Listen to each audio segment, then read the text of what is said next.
Baiklah, bismillahirrahmanirrahim. Assalamualaikum warahmatullahi wabarakatuh. Sampurasun kasadayana. Dan saya mendoakan semoga kita semua dalam sehat walafiat dan dalam lindungan Allah Subhanahu wa taala, dan senantiasa beraktivitas thalabul ilmu dan mendapatkan kasih sayang Allah Subhanahu wa taala.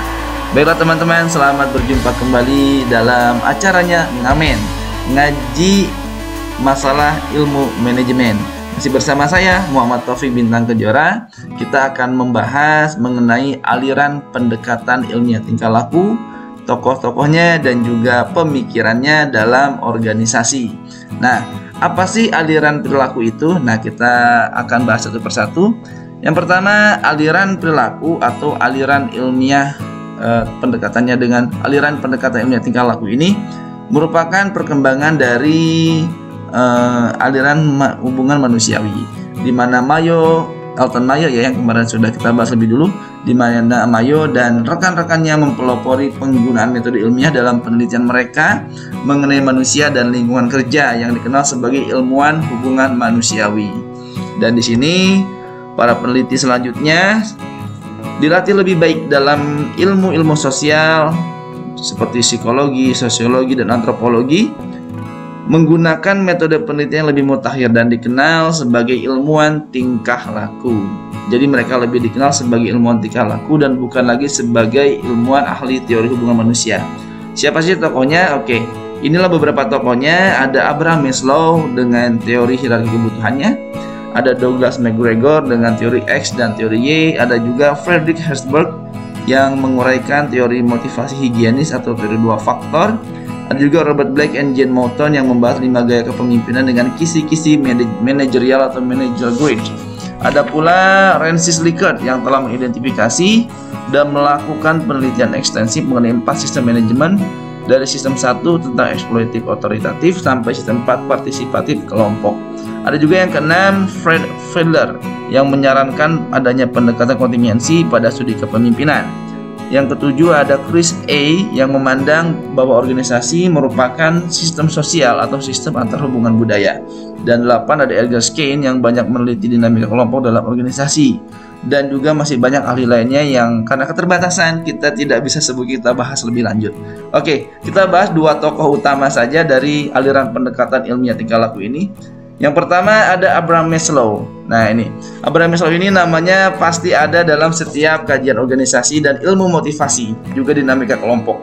Nah, siapa sih Abraham Maslow ini? Abraham Maslow ini merupakan ahli dalam bidang manajemen dan organisasi yang mengembangkan sebuah teori mengenai hierarki kebutuhan. Nah, Maslow ini teman-teman bekerja selama kurang lebih 25 tahun untuk mengembangkan teori tersebut yang mendasarkan kepada pengalaman individu dengan bermacam-macam tingkat kesehatan psikologis manusia. Jadi dia ini sampai menemukan teori ini sampai 25 tahun menelitinya ya.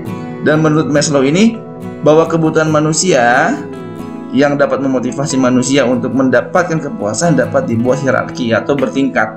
Seperti kita lihat di layar ada tingkat ya, dari tingkat yang rendah sampai tingkat yang tinggi seperti piramid. Nah, teori Maslow ini mengemukakan bahwa cara memotivasi karyawan dengan menyentuh motivasi mereka untuk pencapaian tujuan, produktivitas, efektivitas, dan efisiensi. Nah, teori hierarki kebutuhan Maslow ini bekerja pada basis yang sangat sederhana bahwa manusia pada dasarnya membutuhkan sesuatu, dan kebutuhan yang telah dipuaskan tersebut tidak lagi menjadi motivasi atau motivator bagi seseorang dalam meraihnya. Jadi kalau Anda pengen mobil, Anda nabung setiap hari karena punya motivasi, kerjanya giat. Udah punya mobil, maka motivasi tersebut tidak dibutuhkan lagi. Maka Anda butuh motivasi baru supaya Anda tetap bisa kerja dengan rajin. Seperti itu kurang lebihnya ya. Artinya ketika kebutuhan saat ini yang sangat mendasar telah terpenuhi, maka akan muncul kebutuhan yang lebih tinggi untuk dipenuhi. Dasar untuk memenuhi segala kebutuhan tersebut yang melatar belakangi berbagai macam perilaku manusia dan yang membedakan antara individu yang satu dengan individu yang lain. Jadi motivasi Anda itu sifatnya personal. Bisa jadi sama-sama pengen motor, tapi besarnya motivasi dan jenis motornya bisa jadi berbeda. Ini yang kemudian membedakan satu dengan yang lain motivasinya. Ada orang punya motor motivasinya untuk kendaraan kerja sebagai sarana kendaraan, ada juga orang yang pengen motor sebagai untuk tren atau gaya seperti itu ya. Ini berarti kebutuhan ini terangsang dalam pesanan spesifik dari terendah sampai yang tertinggi, sehingga kebutuhan urutan terendah harus dipenuhi sebelum kebutuhan order berikutnya dipicu dan proses berlanjut. Jadi Anda sebagai manusia punya kebutuhan, yaitu ada kebutuhan fisiologis yang sifatnya fisik, yaitu Anda perlu makan, Anda perlu minum gitu, Anda perlu pekerjaan. Itu hubungannya dengan kebutuhan psikologis ya. Kita akan bahas satu persatu nih. Ada psychological needs, kebutuhan fisiologis, di mana kebutuhan ini berada di bawah segitiga ya, di paling bawah. Dan ini termasuk kebutuhan untuk memuaskan kebutuhan dasar biologis biasanya. Biologis dan homeostatis seperti makan, air, udara, garam, protein, istirahat, seks, tempat tinggal dan lain-lain. Dan di sini kalau di organisasi, menurut Maslow bahwa organisasi harus memberi gaji kepada karyawan yang memungkinkan mereka memperoleh kondisi kehidupan yang memadai. Alasannya bahwa setiap karyawan yang kelaparan hampir tidak dapat memberi manfaat dan tidak memberi kontribusi untuk organisasi. Nah, setelah physiological needs ini terpenuhi, akan naik motivasinya menjadi safety need, kebutuhan akan keamanan, di mana orang ini setelah kebutuhan psiologikalnya terpenuhi, maka akan muncul kebutuhan untuk rasa aman, stabilitas, proteksi, struktur hukum, keteraturan, kebebasan dari rasa takut dan cemas. Dia butuh rumah. Nah, kalau tadi butuh makan, dia tuh butuh rumah gitu loh. Setelah butuh rumah, dia naik lagi social needs, kebutuhan akan memiliki dan kasih sayang.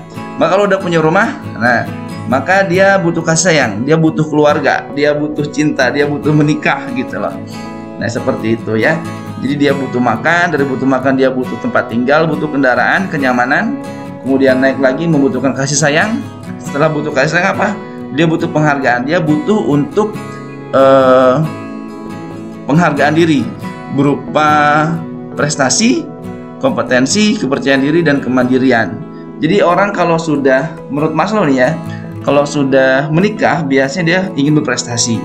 Entah berprestasi sebagai seorang yang berprestasi di tempat kerja, atau berprestasi di lingkungan sosialnya, atau berprestasi sebagai suami atau ayah yang baik. Itu menurut Maslow. Jadi di sini ada penghargaan. Nah, setelah penghargaan didapatkan, naik menjadi self actualization. Dia ingin kebutuhan aktualisasi dirinya. Jadi kalau begini ya teman-teman, misalkan ada seorang pemusik nih, dia nyari uang untuk makan. Setelah makan dia nyari uang untuk beli tempat tidur, untuk beli rumah gitu loh. Dia nyari uang untuk kasih sayang, untuk anak-anaknya, untuk istrinya, untuk keluarganya. Naik lagi, dia kemudian berkarir, punya prestasi. Setelah prestasi punya, dia punya aktualisasi diri, yaitu dimana menyangkut kebutuhan harkat kemanusiaan untuk mencapai tujuan, terus maju menjadi lebih baik. Dan aktualisasi dari ini mewakili nilai aset berharga dan bagi sumber daya manusia dalam sebuah organisasi. Jadi seorang pemusik misalkan gitu, orkestra, setelah dia mencapai aktualisasi, dia gak akan mikirin physiological needs, karena dia yang dibutuhkan setelah dia berprestasi dengan penghasilan yang tinggi, dia butuh self actualization dengan kompetensinya. Jadi pengen kemampuannya tuh diakui orang gitu. Dan ketika tidak diakui, maka dia akan pindah mencari organisasi lain yang mau mengakui kompetensi dan aktualisasinya. Seperti itu. Maka jangan aneh, kok jadi kepala bank, udah jadi kepala bank kok pindah gitu loh. Ini karena kan boleh jadi di situ dia tidak bisa mengembangkan aktualisasi dirinya meskipun gajinya besar, karena dia udah punya banyak duit ya. Jadi gitu. Jadi kenapa ada orang yang kerjanya pindah-pindah, boleh jadi dia butuh self aktualisasi diri. Meskipun teori Maslow ini dibantah ke bahwa tidak mesti orang itu berjenjang semacam ini kebutuhan motivasinya gitu loh. Boleh jadi ada orang yang langsung self actualization, di mana ternyata ada juga loh dalam agama Islam orang tidak dipentingkan bagaimana mencari makan, tapi bagaimana dia beribadah, memiliki kasih sayang dengan Tuhannya. Aktualisasi diri sebagai seorang muslim harus diakui. Maka dia pindah, walaupun gajinya kecil, dia butuh kerja pun dia pindah karena dia nggak bisa melaksanakan sholat Jumat misalkan. Terjadi ya. Jadi motivasi dia kerja itu buat ibadah katanya. Maka teori Abraham Maslow ini bisa terbantahkan oleh seorang muslim, karena hakikatnya seorang muslim ini bekerja karena dia mengerti bahwa wa ma khalaqtul jinna wal insa illa liya'budun, maka dia ibadah. Maka teori Abraham Maslow ini bisa terbantahkan oleh seorang muslim karena yang dia butuhkan tidak berjenjang. Yang dia butuhkan langsung aktualisasi dirinya sebagai seorang muslim. Dia ingin bisa ibadah sholat Jumat, maka gaji besar ditinggalkan, dia hijrah seperti itu ya. Oke, kita lanjut ke tokoh kedua. Ada Douglas McGregor. Nah, dia ini tokoh aliran tingkah laku yang terpengaruh oleh Hawthorne Studies dari teori kebutuhan Maslow. Dia yakin bahwa ada dua tipe manajer, yaitu yang mendalilkan bahwa manajer cenderung membuat dua asumsi yang berbeda tentang sifat manusia. Jadi kita nih, pemimpin atau manajer, ini punya dua persepsi pandangan tentang karyawan kita dan cara memotivasinya nanti. Nah, Douglas McGregor dalam bukunya The Human Side Enterprise, di mana para manajer atau pemimpin organisasi memiliki dua jenis pandangan, yaitu ada satu teori X, di mana manajer teori X ini punya pandangan negatif atas pekerja, menganggap bahwa karyawannya malas, nggak bisa dipercaya, dan tidak punya kemampuan. Teori ini menyatakan bahwa pada dasarnya manusia adalah makhluk pemalas dan tidak suka bekerja, serta senang menghindar dari pekerjaan dan tanggung jawab yang diberikan. Pekerja memiliki ambisi yang kecil untuk mencapai tujuan perusahaan, namun menginginkan balas jasa serta jaminan hidup yang tinggi.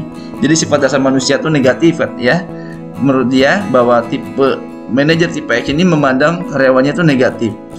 Seetik gawe gaji gede, kalau orang Sunda bilang kerjanya sedikit gajinya pengen gede gitu, pengen besar. Itu tipe manusia, memang itu manusia seperti itu ya. Pengen kerjanya sedikit hasilnya banyak. Dalam bekerja para pekerja, nah, harus terus diawasi, diancam, serta diarahkan agar dapat bekerja sesuai dengan yang diinginkan perusahaan. Nah, kemudian ada teori Y, di mana manajer teori Y mengasumsikan bahwa pekerja bukan hanya bisa dipercaya dan mampu memikul tanggung jawab, tapi juga punya motivasi yang tinggi untuk bekerja dan berkinerja. Aspek penting gagasan Gregor adalah keyakinannya bahwa manajer yang menganut salah satu asumsi dapat menciptakan kemampuan untuk membuat anak buah mengikuti harapan si manajer. Teori ini beranggapan bahwa kerja adalah kodrat manusia, seperti halnya kegiatan sehari-hari lainnya.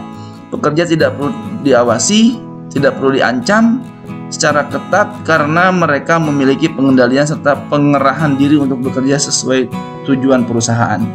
Pekerja memiliki kemampuan kreativitas, imajinasi, kepandaian, serta memahami tanggung jawab dan prestasi atas pencapaian tujuan kerja. Nah, ini teman-teman bisa lihat ya di slide-nya saya sudah masukkan. Teori X itu memandang bahwa pekerja itu pemalas, menghindar gitu, kerjanya sedikit gajinya pengen gede. Nah, kalau teorinya justru sebaliknya. Dia memandang bahwa pekerja kita, karyawan kita, bawahan kita itu orang yang mandiri, punya kesadaran, bekerja dengan loyal gitu loh, sehingga tidak perlu diiming-imingi rasa takut, tidak perlu diancam, apalagi diawasi berlebihan. Oke.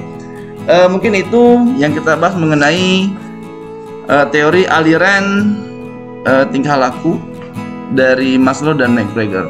Terima kasih banyak atas partisipasinya. Subhanakallahumma wa bihamdika asyhadu an la ilaha illa anta astaghfiruka wa atubu ilaik. Wassalamualaikum warahmatullahi wabarakatuh.